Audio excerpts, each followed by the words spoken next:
మా అమ్మాయి అందతందాల గురించి చెప్పానా, ఇక దాని గుణగణాల గురించి చెప్తాను.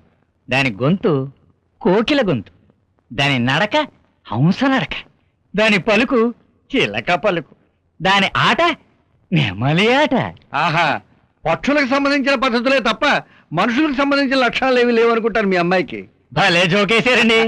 గుణగణాల గురించి చెప్పానా, ఇక అలవాట్ల గురించి చెప్తాను. చెప్పడం ఎందుకులేండి, అమ్మాయిని పిలిపిస్తే చూస్తాం. అబ్బాయి వెంటనే ఆఫీస్కి వెళ్ళాలి. అది బెటర్. అమ్లే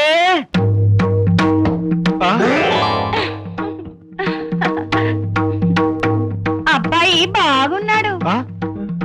ఈవిడ ఈవిడ మా ఆవిడండి. మరి ఆవిడ సంటి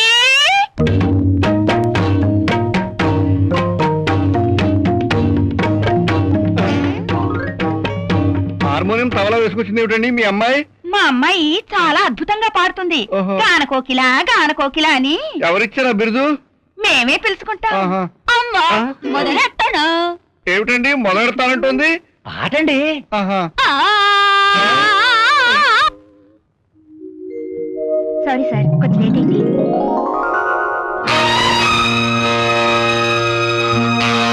ఇతను ఇలాంటి వాడి ఫ్రెండా? ఎవరండి అమ్మాయి? మా ట్యూషన్ టీచర్ నిన్నే పనిలోకి వచ్చింది. అలాగా. ఈ పరిసరాలు చూస్తుంటే ఉబ్బి తబ్బిబ్బై నాకే పాడాలనుంది. అవకాశం ఇస్తే. అలాగే. నమ్మను, మీరు చెప్పే ఏ మాటలు నేను నమ్మను. నువ్వు నమ్మాలని మేము చెప్పట్లేదు, నేను నమ్మించాలని మేము బ్రతువాడలేదు. ఎంత కాదనుకున్నా ఆడపడుచువి. రేపు పెళ్లి పేరుతో ఆ సోకిలారాయి చేతులు మోసపోయి ఏ నుయ్యో గొయ్యో చూసుకుంటే పెద్దదుండి ఏడ్చేస్తుంది అని 10 మంది నన్నాడు పోసుకుంటారు. ఆ తర్వాత ఆడాల్సింది మేమేగా. వదినా, ప్రభు గురించి నీకేం తెలుసు? ఆయన ప్రేమ మోసం అంటావు.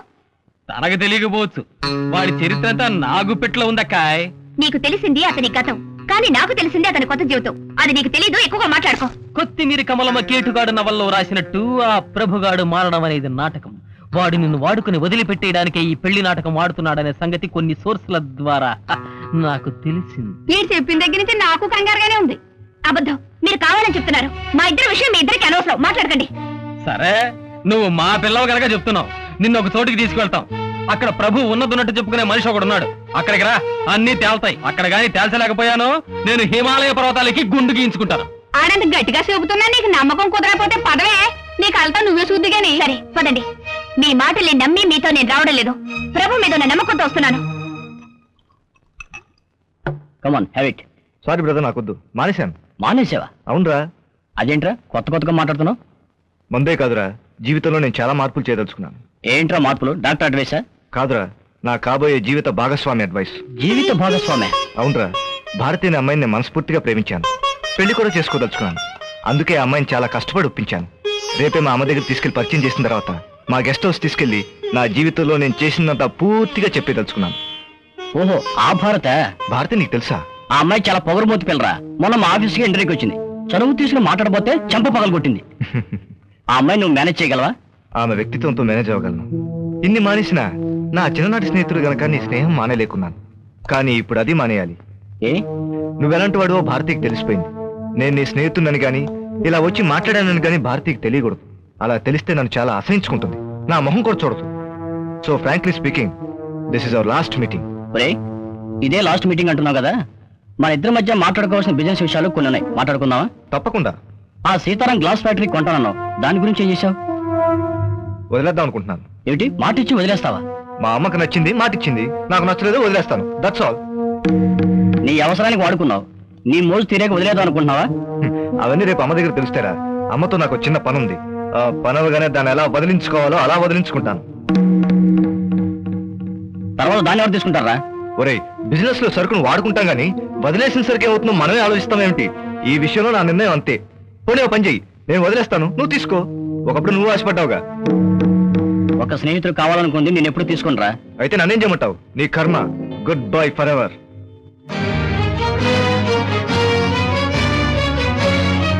అమ్మ రాసుకెళ్ళి ఆ భారతిని ప్రేమించినట్టు నటించి మీ అమ్మకు పరిచయం చేసి గెస్ట్ హౌస్ తీసుకెళ్లి వాడుకుని వదిలేద్దాం అనుకుంటున్నావా? నేను ఎంతో మందిని వాడుకున్నాను కానీ ఎవరిని ఇలా వదిలేదు. చంపేశారు గురుగారు.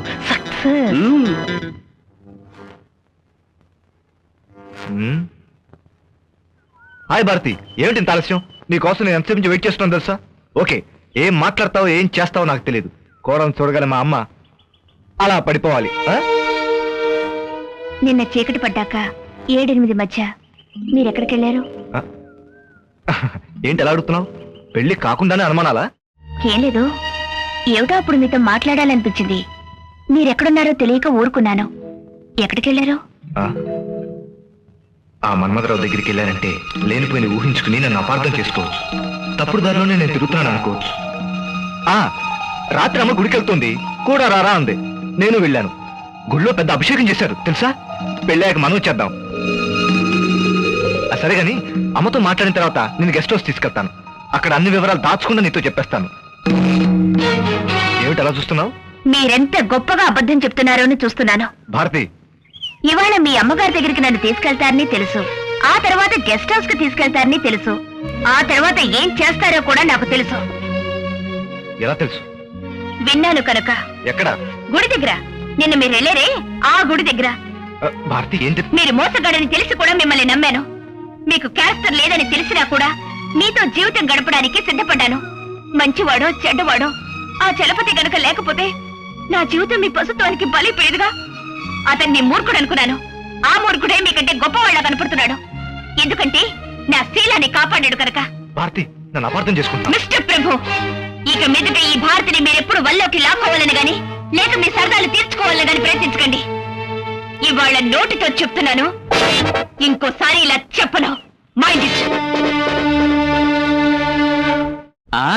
ఇది చాలా గొప్ప పుస్తకం.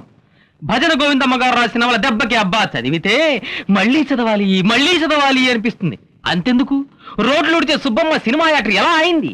నేనిచ్చిన రోడ్డు మీద రోకలి పోటన వల్ల చదివాకనే సినిమా యాక్టర్ అయింది. భారతికి నా గురించి ఏం చెప్పావురా నువ్వు? నేనేం చెప్పలేదే. మర్యాదగా నిజం చెప్తావా లేక నీ నోట నిజం కక్కించమంటావా? ఏం రౌడీతనం చేస్తావా? మేము చేయగలం రౌడీతనం. 190 మందికి 190 చెప్తుంటావా? అవన్నీ నీకెందుకంట? ఏమిటి?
చూసావా భారతి, రాత్రి ఆ విషయం నీకెందుకు చెప్పామని నా మీద కలపడుతున్నాడు. నీకు తెలిసిన మనిషి కదా అని ఊరుకున్నాను, లేకపోతేనా? ఏమిటండి, మీ తప్పులు కప్పిపుచ్చుకోవడం కోసం మనిషి మీద దౌర్జన్యం చేస్తారా? నిజమేమిటో నా చెవులతో విని నా కళ్ళతో చూశాను. ఇందులో ఎవరి ప్రమేయం లేదు. ఇక నా సొంత విషయాల్లో జోక్యం చేసుకోవడం మారేయండి. భారతి, నా గురించి నీకు బాగా తెలుసు అనుకున్నాను. నేను చేసిన తప్పే ఉంటో చెప్పి నన్ను ఒప్పించి నాకంటే మంచి జీవితం వైపు నువ్వు వెళ్ళావా?